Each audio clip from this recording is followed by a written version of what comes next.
하세요. 남편 말대로 제가 정말 이기적이고 저만 아는 사람일까요?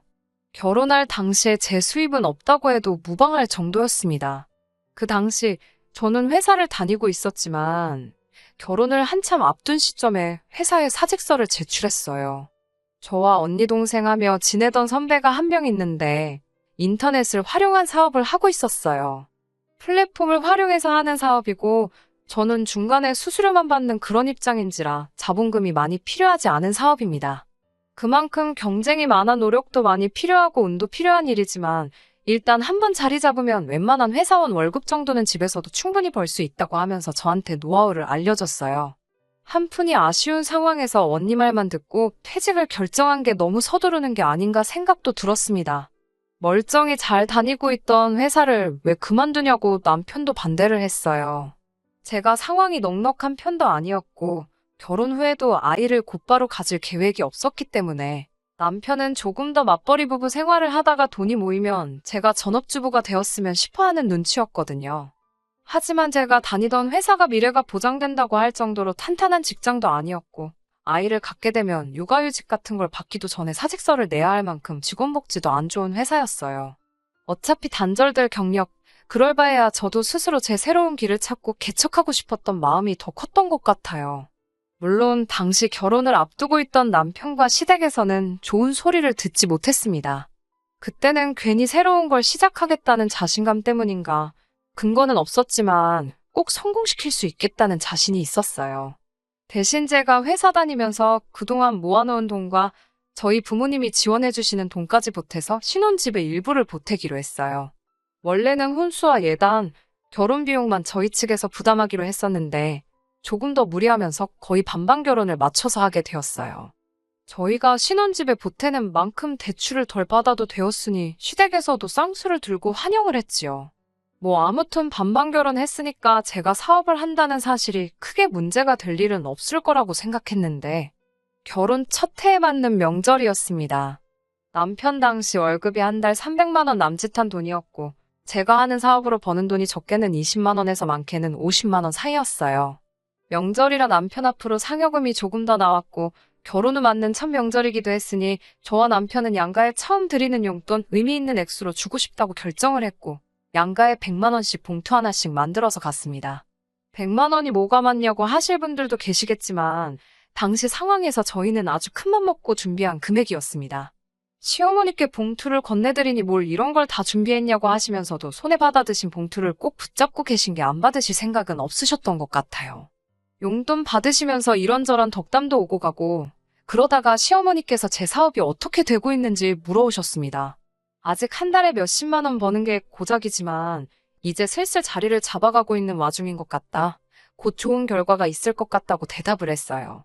시어머니께서는 썩 좋지 않아 보이는 표정으로 시큰둥하게 그러냐 하고 마셨어요.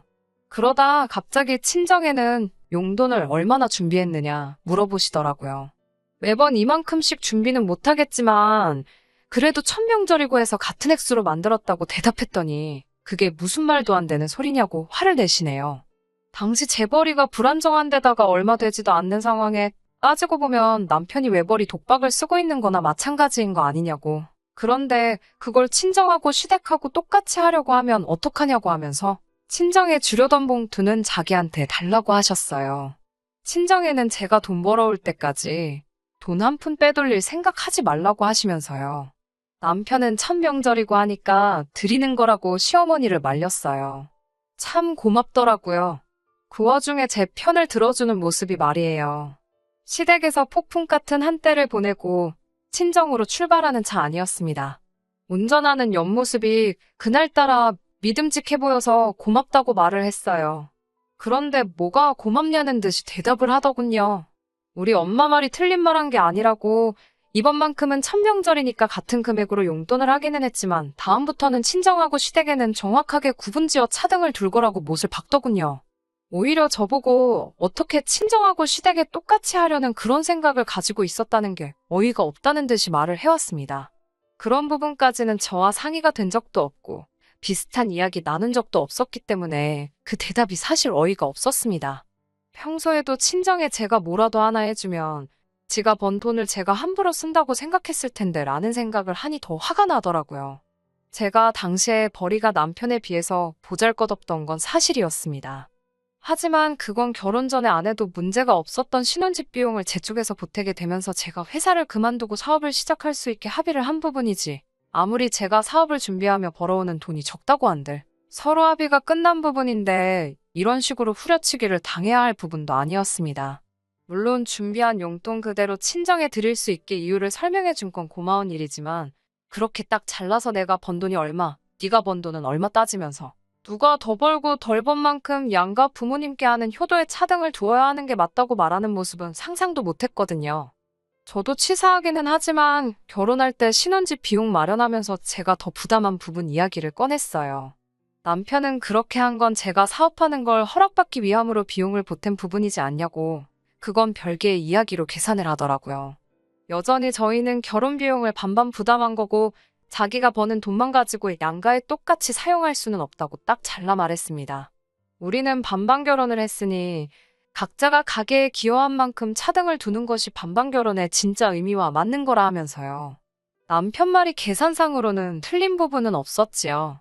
하지만 그렇게 누가 돈을 얼마를 더 벌고 돈을 더 번 만큼 벌어온 사람 부모님께 각자 더 많은 효도를 할 수 있다는 규칙이 있다면 남편과 저의 관계는 부부라기보다는 룸메이트에 더 가까운 것 아닌가요? 가게에 기여한 만큼 차등을 둔다는 말도 그래요. 저는 집에서 일을 하는 만큼 반은 전업주부라고 생각하고 집안일 한번 게을리한 적도 없어요. 남편은 집에 오면 집안일도 하나도 안 합니다.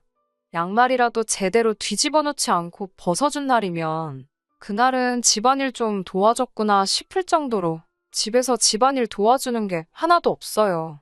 그나마 음식물 쓰레기나 분리수거 정도는 도와주는데 그거 하나 하면 아주 힘든 일 했다고 집에서 손도 꼼짝 안 하고 물도 자기 손으로 떠마시지도 못해요. 제 사업이 잘 안 된다고 할지라도 제가 놀고 있는 게 아니고 제가 해야 할 일들도 빠짐없이 다 하고 있지만 남편은 당장 통장에 찍히는 돈으로만 이야기를 하고 싶어 하더라고요. 통장에 찍히는 돈만 가지고 본다면 제가 불리한 게 뻔하잖아요. 아마 남편은 제가 사업을 하면서 계속 허우적대기를 속으로 바랬을 거예요. 제가 돈을 더 못 버는 만큼 자기는 당당하게 제가 보는 앞에서 시댁에 더 잘할 수 있고 제가 돈을 더 못 번다는 이유로 저를 깎아내릴 수 있을 테니까요. 그나마 제가 한 달에 벌이가 아예 없었던 건 아니기 때문에 제가 버는 얼마 안 되는 돈에서 제 개인적인 용돈과 친정 부모님께 드리는 돈으로 사용할 수 있었습니다. 저는 그날 이후로 더욱 더 일을 갈며 제 사업에 열중을 하게 되었습니다. 제 노력이 통한 건지 남편의 바램과는 다르게 시간이 흐를수록 제 사업이 조금씩 상승세를 타기 시작했어요. 한 달에 벌어오는 돈이 고정적으로 안정적인 상황이 되었고 조금씩 불어나는 수입 덕분에 한 달에 돈 1,000만 원을 벌게 된 달도 있습니다. 고생해서 이룩한 성공인인 만큼 이 기쁜 사실을 전해주고 싶었어요. 단지 수입이 안정권에 이르렀을 때는 남편이 제게 보였던 태도 때문에 제 수입을 공개하기가 꺼려지긴 했지만요. 결혼 6년간 생활해오면서 제가 벌이가 없더라도 비록 버는 돈 가지고 처가 차별하면서 더럽고 치사하게 군 남편일지라도 그 6년이라는 기간 동안 저에게 포기하란 말 한마디 한 적이 없었기 때문에 제가 이 사업을 하는 걸 믿어준 것 하나만 보고 이 돈이 저 혼자 번 돈이 아니라고 생각하려고 했습니다. 제가 사업으로 벌어오는 돈이 한 달에 300에서 1,000만 원, 많다면 많은 돈이지만 저는 한 달에 그 정도 돈 우습게 버는 사람들을 몇 명 만나본지라 이게 인생대역전이라고 할 만큼 큰 돈이 아니라는 것도 알고 있습니다. 하지만 제 벌이를 알게 된 남편에게는 남편 그릇에 차고도 넘칠 만큼의 돈이었나 봅니다. 남편은 조금씩 변하기 시작했어요.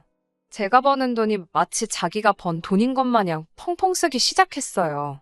저 몰래 외제차를 리스로 계약해 오지 않나, 몇백만 원짜리 시계를 사달라지 않나, 이런 식으로요.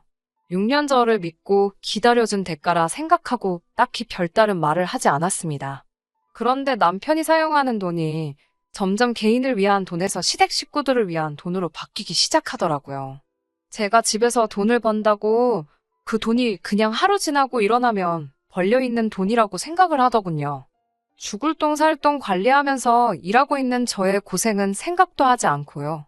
한 달에 1,000만 원이 벌린 적이 있으니 1,000만 원이 매달 자동으로 들어온다고 생각하는 건지 여태껏 자기가 벌어온 월급으로 생활이 다 되었으니 한 달에 1,000만 원씩을 더 써도 된다고 생각하더라고요. 앞으로 3달만 돈을 더 모아서 신우한테 가게를 하나 차려주자고 하네요.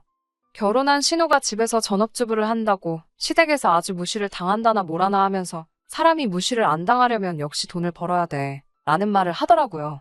저 들으라고 한 말이라고 하기에는 너무나도 생각이 없는 발언이었습니다. 그때쯤부터 저도 남편의 과소비에 한마디 해야겠다 싶던 참이어서 참지 않고 말을 꺼냈어요. 앞으로는 남편이 주는 생활비만큼만 저도 제가 번 돈에서 제하고 나머지 돈은 제가 직접 관리하겠다고요. 남편은 그게 무슨 소리냐고 하더라고요. 결혼한 사이끼리 지금 네 돈 내 돈 따지고 있느냐고요. 저야말로 어이가 없더라고요. 여태껏 제가 사업 준비하면서 자기가 번 돈으로 친정에 돈 빼돌릴 생각하지 말라며 시댁에만 올인한 게 누군데 말이지요. 거기에 남편이 지금 제 돈으로 하려고 하는 것들 전부 시댁을 위한 돈이지 친정을 위한 돈은 한 푼도 없었어요. 남편처럼 치사한 사람이 되지 말자고 다짐했지만 저는 남편에게 같은 맥락의 이야기를 꺼낼 수밖에 없었습니다. 바로 얼마 전까지도 제 수입이 없다고 하여 친정에는 자기가 번 돈으로 뭐 하나 해준 적 결혼 생활 내내 단 한 번밖에 없지 않느냐. 시부모님께 100만 원씩 드리고 할 때도 나는 내가 번 얼마 되지 않는 돈에서 그마저도 쪼개서 드려야 했다. 이제 와서 내벌이가 많아지니 그때는 자기가 버는 돈에 손도 댈 생각하지 말라던 사람이 이제는 내가 번 돈을 자기가 번 돈처럼 쓰려고 하는 건 조금 아니지 않느냐. 한번 따졌습니다. 남편은 표정 하나 바뀌지 않고 당당하게 말하더라고요. 돈 생겼으면 시댁 먼저 챙기는 게 며느리의 도리 아니겠냐고 말을 하네요. 여태껏 무일푼에 돈 하나 벌지 못하던 너를 기다려준 값이다. 몇 년이 넘는 세월을 기다려줬는데 고작 돈 얼마 쓰는 게 아까워서 지난날 이야기까지 꺼내는 게 어딨냐. 여태껏 밥벌어지 신세 기다려줬는데 이제 돈 좀 번다고 먹여주고 재워준 은혜는 다 까먹어버린 거냐며 성질을 부리더군요. 6년 함께 결혼 생활을 해온 아내에게 해도 될 말인가 싶을 정도로 필터링 없이 저에게 밥벌어지 같은 표현을 써가며 집에서 놀며 쌀만 축 내던 사람 취급을 하더라고요. 사업이 그만큼 클 때까지 발버둥 치면서 집안일 한 번이라도 게으름 피지 않고 해온 저한테 말이에요. 집에 있는 밥이며 입고 다니는 옷이며 모든 것들이 제 손길이 닿지 않은 곳이 없을 텐데 그저 돈 얼마 벌지 못한다는 이유로 저는 그 집안에서 식충이가 되어 있었습니다. 처음에는 제가 사업을 시작한 게 문제라는 탓을 했습니다. 차라리 제가 사업이 잘 안 될 때 접고 맞벌이라도 다시 시작했더라면 몇 년 동안 친정에 대한 심한 차별 견뎌낼 필요도 없었을 테고 이제 와서 돈을 잘 벌게 되었다 한들 부부 사이가 틀어지지 않았을 거 아닌가 하는 생각을 했어요. 그런데 그런 마음이 시간이 지나면서 차츰 바뀌기 시작했어요. 생각해보니 제가 돈을 못 번 만큼 친정에 잘할 수가 없고 제가 돈을 잘 벌게 된 만큼 시댁에 더 해야 하는 상황에서 이 결혼 생활을 유지해야 할 필요가 있나 싶더라고요. 그리고 결심이 선 그날 남편에게는 이혼을 이야기했습니다. 6년간 혼인관계를 이어왔지만 룸메이트보다도 못한 관계였다고요. 남편은 제가 꼴에 이제 돈 좀 버니까 눈에 뵈는 게 없냐면서 어디 한번 잘 알아보라고 큰 소리를 떵떵 치더군요. 말인즉슨 제가 키워온 사업은 저희가 혼인 이후에 키워온 가치 형성한 재산인 것이고 그 재산은 이혼 시에 분할 대상에 포함이 될 거라면서 여태껏 번 돈이라도 지키고 싶으면 쓸데없는 생각을 하지 말라고 하더라고요. 하지만 법원에서 판결을 받을 때 남편의 얼굴은 아직도 눈에 선합니다. 저 몰래 시댁에 돈을 보내주고 친정과 차별 대우를 한 것부터 혼인기간 동안 가정에 대한 기여도까지 계산했을 때 오히려 저에게 일부 생활비만 지급해주고 나머지 돈을 자기가 개인적으로 사용한 부분 등을 고려할 때 제 사업이 궤도에 올랐다고 할지라도 오히려 금전을 지급해야 하는 것은 제가 아닌 남편이라는 사실이 입증이 된 거예요. 저는 사업이 번창한 이후에도 지속적으로 제가 번 돈이 시댁 쪽으로 흘러들어간 정황이 그대로 통장에 남아있고 제가 돈을 벌고 마음이 변해 다른 사람을 만나고 있었다고 주장하던 남편은 법원에서 설득력을 잃어갔습니다. 결국 남편은 반반이 들어간 아파트 시세의 절반을 저에게 지급하는 조건으로 조정이사를 보내왔고 그 외에 재산 분할은 전혀 해주지 않는 조건으로 합의를 해서 이혼이 마무리되었습니다. 이혼이 마무리된 지금도 저는 아직도 사실은 제가 벌고 있는 그 돈이 저 혼자 만든 돈이라고 생각하지 않아요. 하지만 남편이 좀 더 마음 씀씀이를 너그럽게 해줬다면 그 돈이 친정이 되었든 시댁이 되었든 정말 필요하고 쓸모있는 곳에 쓰이지 않았을까 하는 생각이 드네요. 6년간의 결혼 생활을 청산하고 나니 후련하기도 하지만 한편으로는 아직도 찝찝한 기분이 남아있네요. 기다려준 만큼 저도 잘하고 싶었지만 남편과 시댁 식구들의 끝없는 욕심에 결국 그들은 자멸하게 되었네요. 설령 제가 돈을 벌지 않고 아이를 갖고 전업주부가 되는 길을 택했다고 한들 그 사람들이 저를 대하는 태도가 바뀌지 않았을 것이라는 마음을 가지고 저도 더 이상 그 집구석에 미련 갖지 않고 제게 주어진 새로운 인생을 살아보려고 합니다. 긴 사연 여기까지 들어주시느라 전부 고생하셨습니다. 감사합니다.